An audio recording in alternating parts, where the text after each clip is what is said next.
siguiendo las calzadas romanas, entraban de Francia a Guipúzcoa, de Guipúzcoa a Vizcaya, y de aquí, por las tierras de montaña, se dirigían a visitar el Lignum Crucis en Líbano, El Salvador en Oviedo y Santiago en Compostela.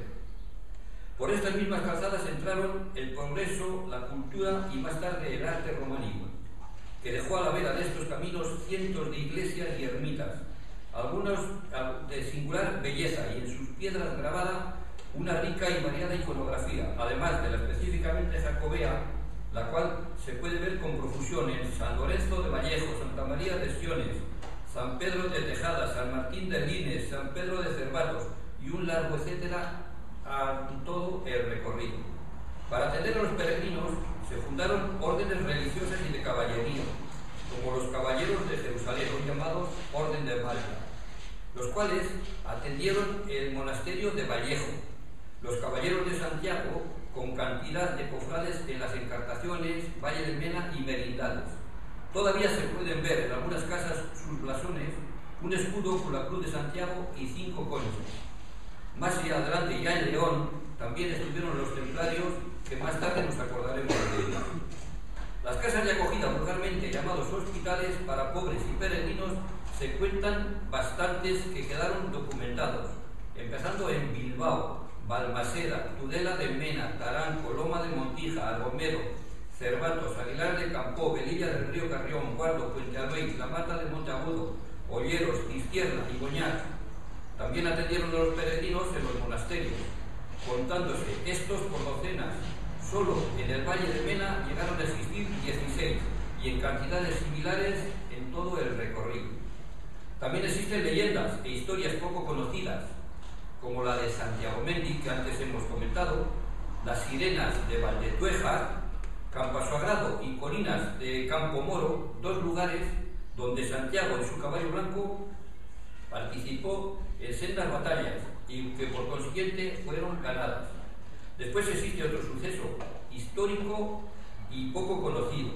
En Trigüeña y Quintana de Fuseros en León, sobre un montículo de piedras de las llamadas Montes de Mercurio, los peregrinos colocaron una gran cruz sobre la que iban echando piedras hasta hacer un gran montón. Cuando el moro Almanzor asoló estas tierras y llegó a Santiago, en su recorrido de expulsión fue eliminando todo símbolo cristiano y por consiguiente la cruz, llamándose desde entonces la cercenada, siendo la cruz del ferro un plagio de esta. Los topónimos en el recorrido se repiten, como en el camino primitivo: el hospital, el puente de los peregrinos, la puerta del perdón, la puerta de los peregrinos, el puente del Romero, la calle Santiago, el monte Santiago, etc. Que también quedaron eremitorios, las primeras iglesias cristianas donde los monjes eremitas se retiraban a rezar, pasando algunos de ellos a la historia como santos, entre otros San Guillermo, San Froilán, San Genadio, San Fructuoso, San Valerio. Las vocaciones de sus ermitas e iglesias recogen a los santos propios de los caminos jacobeos: Santiago, Santa María, la Magdalena, San Roque, San Martín, Nuestra Señora de la Guía, Santa Olalla, San Cosme y San Damián, etc.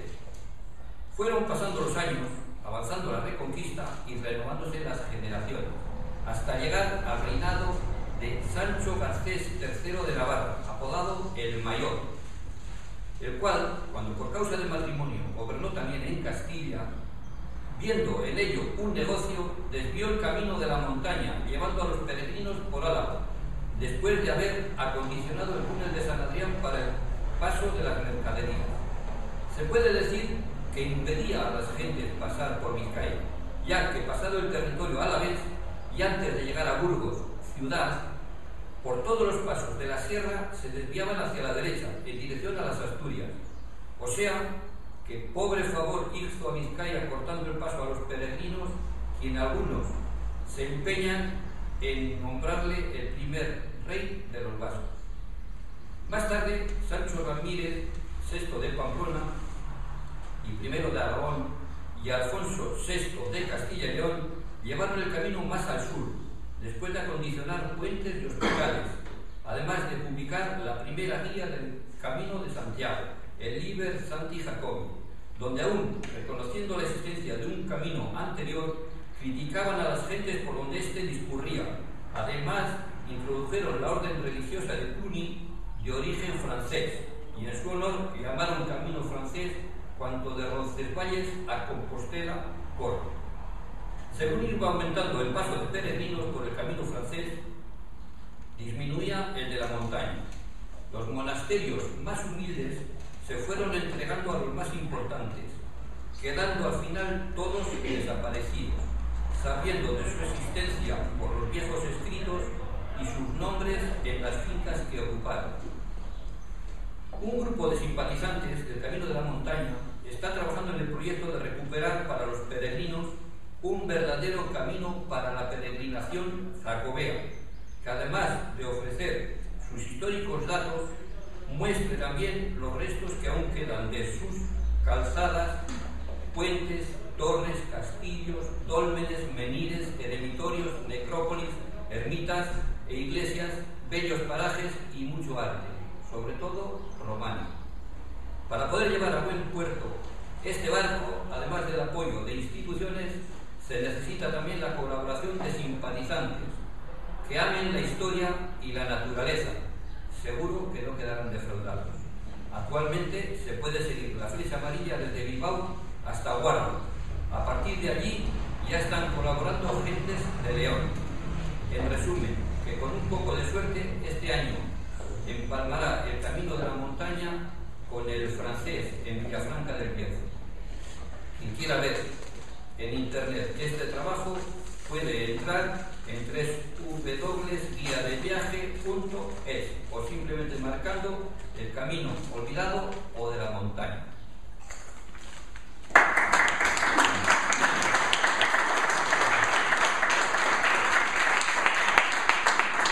Muchas gracias. Si alguna pregunta tienen que...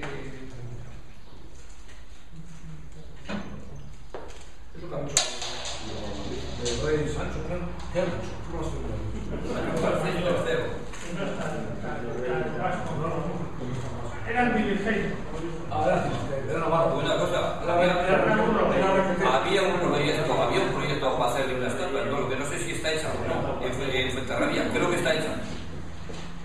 Bueno, No lo sé, pero creo que está hecha. Eso está queriendo. pues todavía es aquí privado. Hasta que lean lo que has escrito, cuando lean lo que has escrito ya se la quitan. No, pero eso se lee, así se lee. Y una cosa, se puede comprobar que, o sea, de que por todos los pasos de la montaña, una vez de pasar por debajo de Sierra Salvada, por encima de la peña no podían ir. Por todos los pasos de tal, se pasaron para seguir por las pasadas. O sea, les cortó el paso. Eso. Aquí hay un tema, ¿no? De este camino hay un tema que es la única explicación, el por qué desembarcaban en los puertos estos de aquí, de los primeros de Francia para acá, para ir andando con las dificultades que eso lleva. ¿Por qué no iban por mar más adelante? No, por ese costado. Y entonces la única explicación que Las tempestades, está hecho también. Las tempestades, los vikingos. El barco de Vizcaya, ¿no? Sí, ¿por qué aún después de ya de estar en el camino francés se sigue a Finisterre? La única explicación y la más es que ya se usaba en un camino, también hay eso de que se usaba antes, o sea, de que ya precisamente se valieron de un camino existente para trazar el camino, porque claro, el camino de Santiago es un camino, Sí. o sea, Y no es cierto, después de llegar a Santiago, la gente iba a Finisterre. pero ahora, ¿por qué? No, pero también antes, ¿no? ¿Por No, qué? antiguamente Fisterra, o sea, es Compostela hoy en día. Lo que pasa es que hoy en día se iba hasta la costa, Fisterra, porque es el fin del mundo. Antes antiguamente decían que iban hasta allí, hasta el final del mundo, no por la tumba que estaba allí. Lo que está en realidad la tumba y se habla de historia es en la antigua, o sea, la hoy presente Compostela. Entonces era ahí donde estaba la antigua Fisterra, ¿no?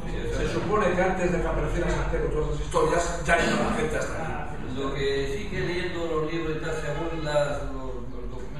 antiguos queda muy claro que fue un proyecto trabajado entre la corte carolingia y los asturianos. ¿Proyectos políticos? O sea, ellos se ponían a los reyes, a los papas, ellos quitaban al papa, ellos tal, y veían a los moros que iban a luchar con mucha gente, y nosotros también tenemos que tener a alguien que... Tenían que tener a Santiago Matamoros. Y ganaba la batalla. Y prueba yo una cosa, que todo el pánico que los cristianos le tuvieron a los moros, luego los moros le tenían a Santiago. Ahora debe ver que hay algunos movimientos por ahí a cuenta de quitar los moros de caballo, de Santiago, de otras cosas. Pues ya sabes, sí. Se quita la palabra Matamoros. Hoy en día quieren quitarlo. Sí, pero una cosa, si le quitas a Santiago los moros, pues no tiene sentido Santiago, porque ese fue el invento. O sea, no va una cosa sin otra, no tendría sentido. Pero estamos en el siglo XXI. Sí, pero entonces desaparece, pero desaparecería, pues desaparece el ídolo. Pero que el ídolo ya ha desaparecido. ¿Tú te crees que ahora la gente va a Santiago por Santiago? No, algunos sí. Pero bueno, el misticismo, pues ahí está. Está ahí. Si al final es un poco como los griegos, como todos, pues que tiene su mística, que es una pequeña parte verdad y lo demás es un cuento adornado. Pero bueno. Es que una cosa. Pero siempre es necesario esa pequeña misa. Claro, es lo que hace vivir. Es decir, es que... Si no, sería artificial. Pero también es lo que acierta, de quitar la palabra Matamoros, yo creo que está bien. Quitarla. Porque a mí no se me ocurre decir Santiago Matamoros. Porque cuando es una cosa de Santiago, que seguro que sí Santiago participó. Porque tener por cuenta una cosa, que España y Santiago es posible que nunca estuvo en España.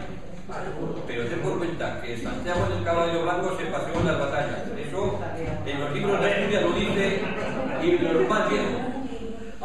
Sería uno disfrazado, pero bueno, que parece un culo. ahora es impropio. Pero antes era normal decir eso. Claro, pero es lo que Santiago... Vamos a pasear Santiago en un caballo blanco por ahí. Tú te... ¿Quién pensaba? A ver, Santiago participó en las batallas. No Santiago, claro. Bueno, y era todo Santiago. Pero Santiago, en las batallas de Santiago, uno que se llama además, no tenéis más que una cosa. Si leéis a los historiadores, a los de los moros, a los árabes, también se acuerdan de Santiago. Los historiadores de ellos también. El pánico que a Santiago, que a los moros les producía cuando aparecía Santiago. En la realidad no le veo ninguno apareció. Ellos hablan de que veían un caballo blanco y creían que era rey. Pues seguro que cuando entraban en batalla alguien se ponía a hacerlo y... Sí. Entonces, no estuvo, pero quizás a Santiago se le pueda agradecer el que actualmente no sea toda España México del Islam.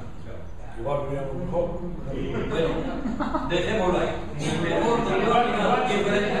Pásase algo. Que se duchaba más a menudo.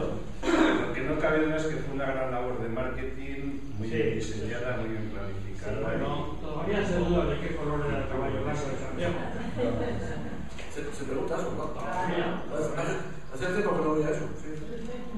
Entre el rey Alfonso II, el Carlomagno, el obispo, el papa... Pues no tiene más que ver, o sea, que Carlomagno tuvo el mismo sueño que tuvieron los de Asturias, pues está claro.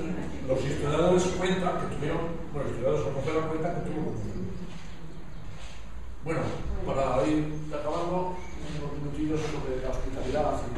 Bueno, pues después de la ponencia que nos ha dado Adolfo tan documentada y tan buena, yo